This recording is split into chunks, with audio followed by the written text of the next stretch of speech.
NT Ramarao గారు రాజకీయాల్లో ప్రవేశించిన ప్రాంతం ఈ యొక్క గుడివాడ. మొట్టమొదటిసారిగా ఎమ్మెల్యే అయింది ఈ గుడివాడ నుంచి. రాజకీయాలకు కొత్త నిర్వచనం చెప్పిన అన్నగారి రాజకీయ ప్రస్థానం ఇక్కడి నుంచే మొదలైంది. ఇలాంటి మహామహులు పుట్టిన తులసి వనం ఈ కృష్ణా తీరం. అలాంటి తులసి వనం ఈరోజు గంజాయి మొక్కలు పుట్టాయి ఇక్కడ.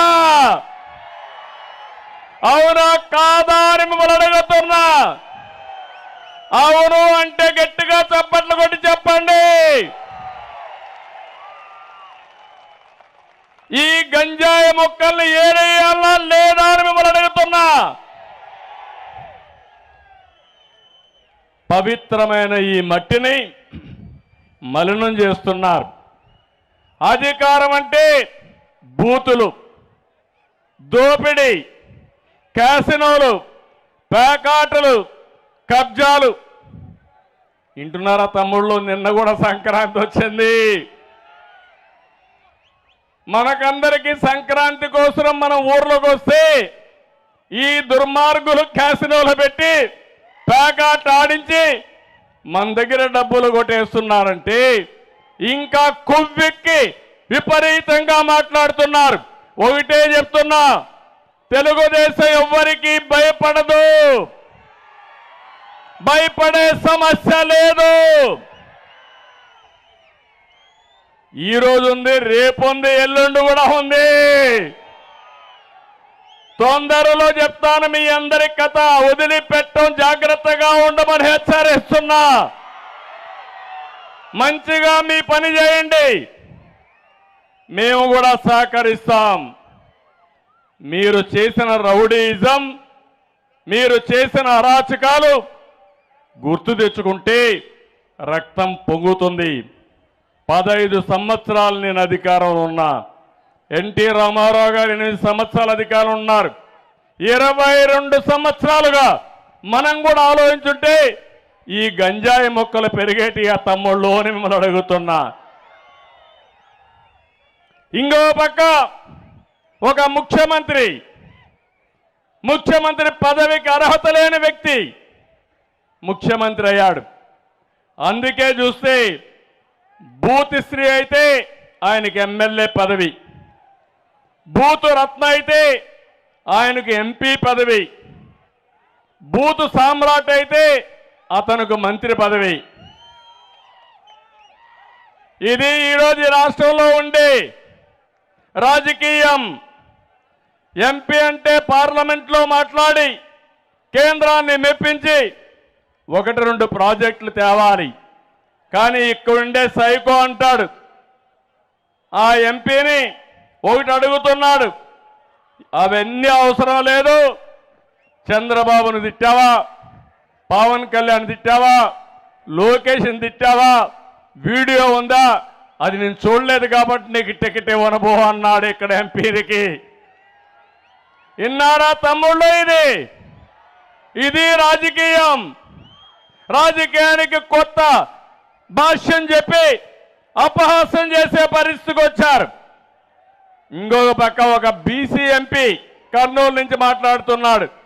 5 ఏళ్లలో 2 సార్లు కూడా ముఖ్యమంత్రిని గెలవలేదు, అపాయింట్మెంటే ఇవ్వలేదు అని ఒక ఎంపీ, ఒక వెనుకబడిన వర్గాల ఎంపీ చెప్పాడంటే ఈ ముఖ్యమంత్రికి ఎంత అహంభావమో ఒకసారి ఆలోచించండి. అలాంటి అహంభావం ఉండే ముఖ్యమంత్రి ఈ రాష్ట్రానికి ముఖ్యమంత్రిగా ఉండడానికి అర్హత లేదని చెప్పి నేను మీకు తెలియజేస్తున్నా. ఇంకో పక్క ఒకడున్నాడు, సంక్రాంతి సంబరాలని పేదల పెన్షన్లు డబ్బులు కట్ చేసి వాటితో డ్యాన్సులు వేస్తాడు. ఒక అతను సంక్రాంతి సంబరాలని క్యాసినోలు తీసుకొస్తాడు, పేకాట శిబిరాలు పెడతాడు. ఇంకొక ఆయన అప్పుల కోసమే ఆర్థిక మంత్రి, ఎక్కడ చూసినా అప్పులు. 13 లక్షల కోట్ల రూపాయలు అప్పు చేశారు. నేను అడుగుతున్నా, ఈ అప్పులు ఎవడు కడతాడని నేను అడుగుతున్నా. ముఖ్యమంత్రి కడతాడా? సాక్షి పేపర్ కడుతుందా? లేకపోతే జగతి పబ్లికేషన్స్ కడుతుందా? కడాన ఈ అప్పులు కట్టే బాధ్యత ఇక్కడుండే ప్రజానీకం ఉంది. అవునా కాదా అని మిమ్మల్ని అడుగుతున్నా. అప్పులు చేస్తున్నారు. అప్పులు చేసి వీళ్ళు వెళ్ళిపోతే మనమే కట్టాలి ఈ డబ్బులంతా. నేను ఒకటే అంటున్నా, మీరు ఒకసారి ఆలోచించండి. అప్పులు చేసేది వీళ్ళు, దుర్మార్గాలు చేసేది వీళ్ళు, నేరాలు చేసేది వీళ్ళు, ఘోరాలు చేసేది వీళ్ళు, బూతులు తిట్టేది వీళ్ళు.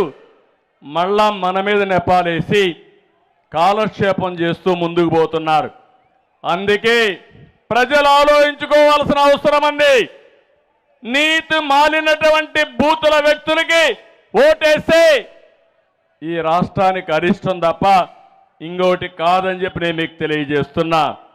అందుకే సమాజంలో ఇలాంటి చెడు వ్యక్తులు వచ్చినప్పుడు అలాంటి చెడు వ్యక్తులకి రేపు రాబోయే ఎన్నికల్లో చిత్తుగా ఓటు ద్వారా ఓడించి వాళ్ళకు బుద్ధి చెప్పే బాధ్యత మీ అందరిపైన ఉంది.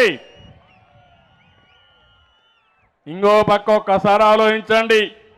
నాడు ముద్దులు, నేడు గుద్దుడే గుద్దుళ్ళు.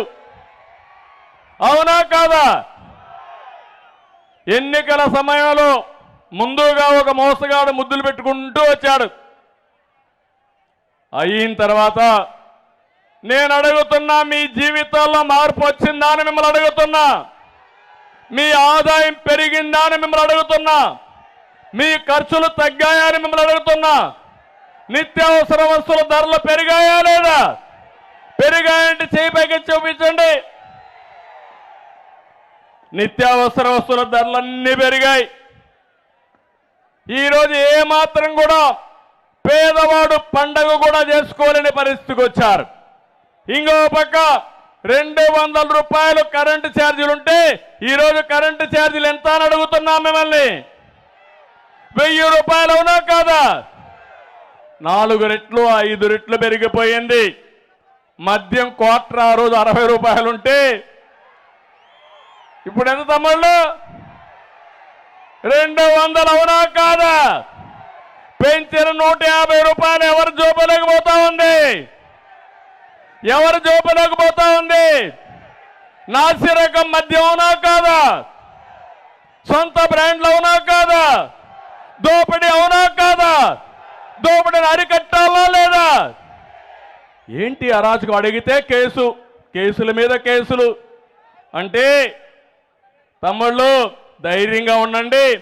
ప్రతి ఒక్కడికి వడ్డీతో సహా చక్ర వడ్డీ చెల్లిస్తాం. మొన్నే చూశారు తిరుపతిలో ఒక ఆయన మున్సిపల్ ఎలక్షన్లో ఐఏఎస్ ఆఫీసరు ఎగిరిగిరి పడ్డాడు. 20,000 దొంగ ఓట్లు రిజిస్టర్ చేశాడు. ఈరోజు ఎలక్షన్ కమిషను అతన్ని సస్పెండ్ చేశారు. అయిపోయింది ఆయన పని. సిగ్గైనా ఉండాలా. ఇప్పుడు ఒత్తిడి తీసుకొస్తారు వీళ్ళు పోలీసుల పైన కూడా. తమ్ముళ్ళు జాగ్రత్తగా ఉండండి. రేపు మళ్ళా శిక్ష పడితే మీకే పడేది. వీళ్ళు మిమ్మల్ని ఎవ్వరూ కాపాడలేరు. ఆ విషయం వీళ్ళందరూ గుర్తుపెట్టుకోవాల్సిన అవసరం ఉంది. నేను అడుగుతున్నా, పెట్రోల్ డీజిల్ ధరలు పెరిగాయా లేదా? బాగా పెరిగాయా లేదా? పన్నులు పెరిగాయా లేదా? అన్నీ పెరిగాయా లేదా? దీనివల్ల మీరు నష్టపోయారు. అవునా కాదా? అందరూ నష్టపోయారు. ఒక వర్గం కాదు. ఒక చిన్న కిళ్ళి కొట్టు పెట్టుకున్న వ్యక్తి, ఒక కూలి పని చేసుకునే వ్యక్తి, ఒక రైతు ఎవరైనా బాగున్నారా అని మిమ్మల్ని అడుగుతున్నా.